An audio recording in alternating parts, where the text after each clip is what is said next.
At 32 years old, my father's cardiologist gave me an expiration date, the end of the year. He told me point blank that if I didn't stop chasing money the way I was, I'd be the next body laying cold on his operating table. I was trading my life for money that I wouldn't live to spend. Here are the 3 non-negotiables that saved my life. Welcome to The Big Picture, Science, Structure, and Story for Leaders. I'm BJ Radomski, and I help leaders and their teams align reality, mindset, and systems for sustainable performance. And if I may, I'd like to tell you where this started for me. Every CEO, every managing director, I think every senior leader, we've all had that one story, that moment where the universe taps you on the shoulder and says, hey, you know what you're thinking? It's wrong. Mine wasn't in a boardroom or a doctor's office. It was backstage at the theater. Opening night of Shakespeare's As You Like It. I was feeling strong, successful, unstoppable. I was building my business. I had 14 retail locations, 300 staff. I would power up through the day with about a dozen cups of coffee and maybe equal amounts of whiskey at night to power down. It was nice to wake in the morning and see my Jaguar on the driveway, but it was less pleasant to take a fistful of Tagamet with my morning coffee just to quiet my screaming ulcer. But I kept telling myself, the usual high achiever story. I can outwork this. I can push through anything. I'll be fine. So anyway, here I was chatting backstage with some actors, glass of opening night champagne in my hand, and I ran into my cardiologist. He took one look at me, he took one look at my drink, and then said something that cut me to the core. I'm pretty sure you'll be on my operating table before the end of the year. I can see your stress is killing you. In that moment, everything shattered. I mean, isn't the reason we go to the theater, to this temporary artificial world, to escape reality? Isn't the reason we have a glass of champagne just to soften the edges of the day? But here's the brutal truth. There is no escaping it. Even surrounded by velvet curtains and Shakespearean forests, my personal reality, my biology, found me. He went on to explain his plan of cutting through my rib cage and putting my heart on ice and getting some veins from my legs. And this is the moment where I stopped negotiating. I said, science doesn't care about my Q4 numbers or my busy schedule. The diagnosis was objective. The evidence was irrefutable. It was my internal story that was the fiction.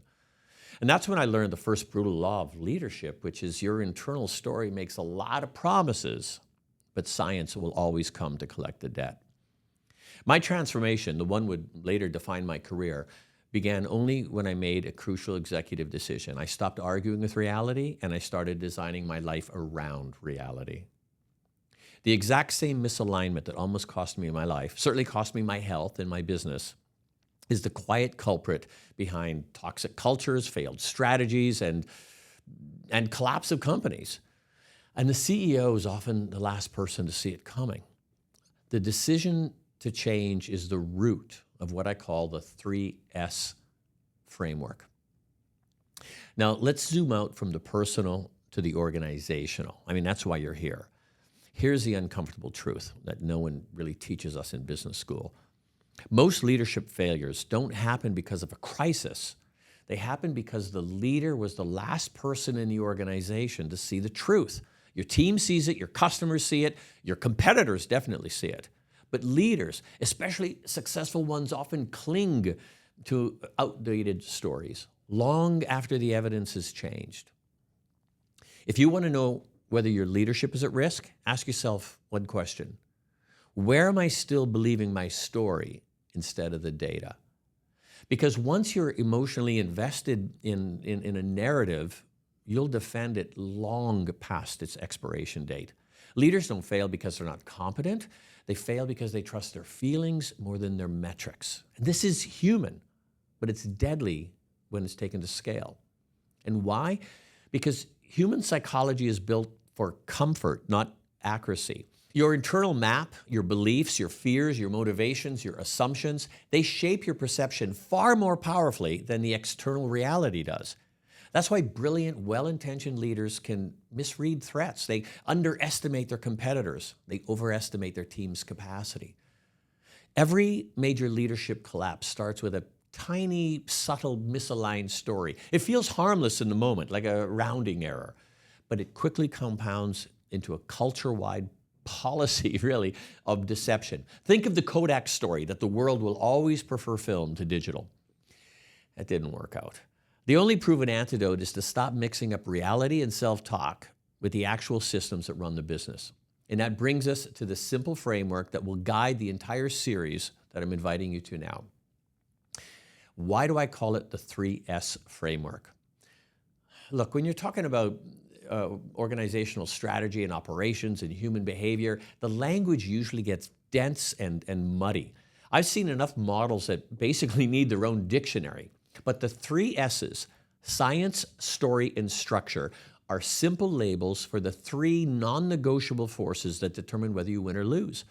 To lead sustainably at an elite level, you have to understand the game you're actually playing. It's not a talent game. It's not a charisma game. It's the 3-system alignment game. These 3 interlocking elements determine every decision you make, every behavior your team repeats, and every outcome that you'll produce. Here's a simple breakdown. First, science. This is the territory, the facts. Science is reality. It's objective. It's measurable. It's absolutely non-negotiable. Your cash flow, your market penetration, the competitive pressures, and human biology.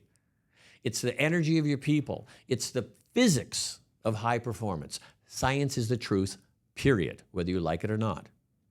Second S, story. This is the map. It's your internal narrative. It's where your beliefs and your biases and your ego protection lives. It's your emotional impulses. It's your fears, your interpretations, your history.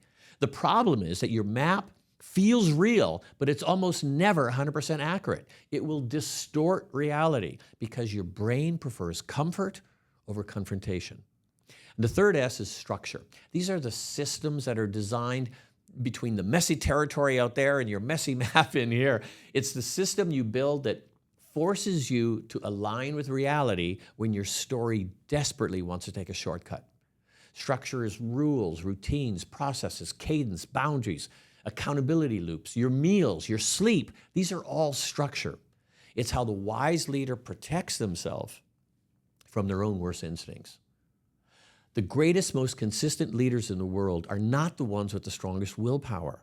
They're the ones with the strongest structures. I mean, look at a structure that Bezos has it in the Amazon meetings, right? No more PowerPoint, no more jargon. It's a 6-page memo. There's the structure. They don't rely on feelings, on motivation. It's a default setting of how we run a meeting. So now that you understand the 3S framework, let's talk about the element that sinks so many leadership careers, your story. The truth that you must get comfortable with, that your brain is a self-preservation machine, not a truth machine. And because of this, every leader is prone to blind spots, like confirmation bias. You only absorb data that confirms the story you already have, or optimism bias. You truly believe success is far more likely than the math dictates. Or ego protection. You'll unconsciously rewrite the history of your failures to protect your identity rather than revealing the actual root cause. Daniel Kahneman explains this wonderfully in his Nobel-winning research. You can find it in Thinking Fast and Slow. A recent example, I worked with a leadership team. They had a 20% decline in staff retention. And instead of interrogating the concrete cause, their language was, we need more buy-in. We're struggling with synergy. The culture is not aligned. These phases sound intelligent, but they mean nothing. These are nominalizations, words that remove the evidence. They remove the accountability. And this is the psychology trap.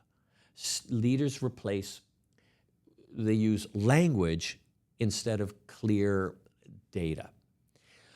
When you are using vague language, you've already lost the battle with truth. Here's an exercise for you.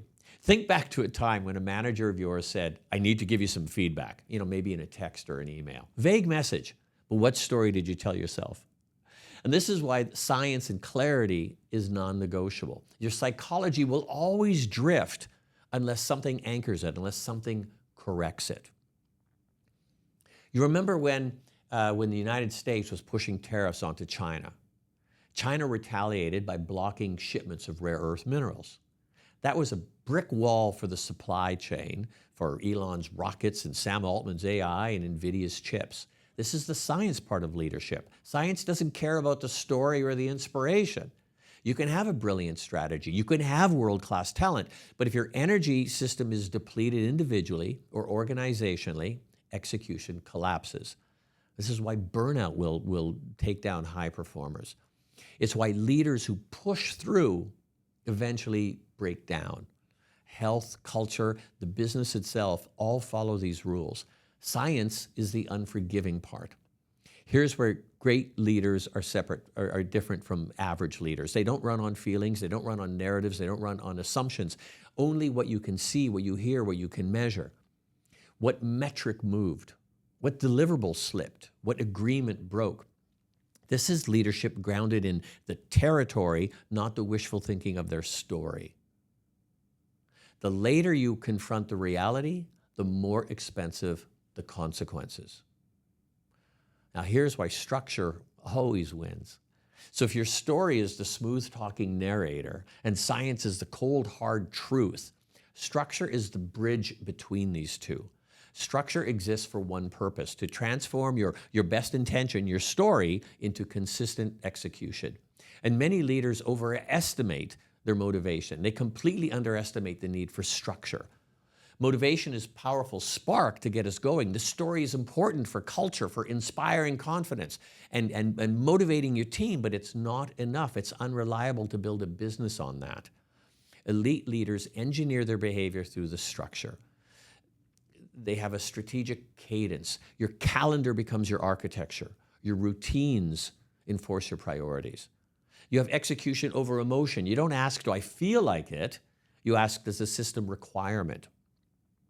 And boundaries become operating rules. Recovery is not optional. It's a core component of high-performance biology. You have to sleep. You have to eat. Stephen Covey wrote about this with his sharpening the saw metaphor.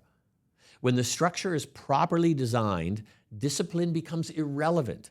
The system performs for you.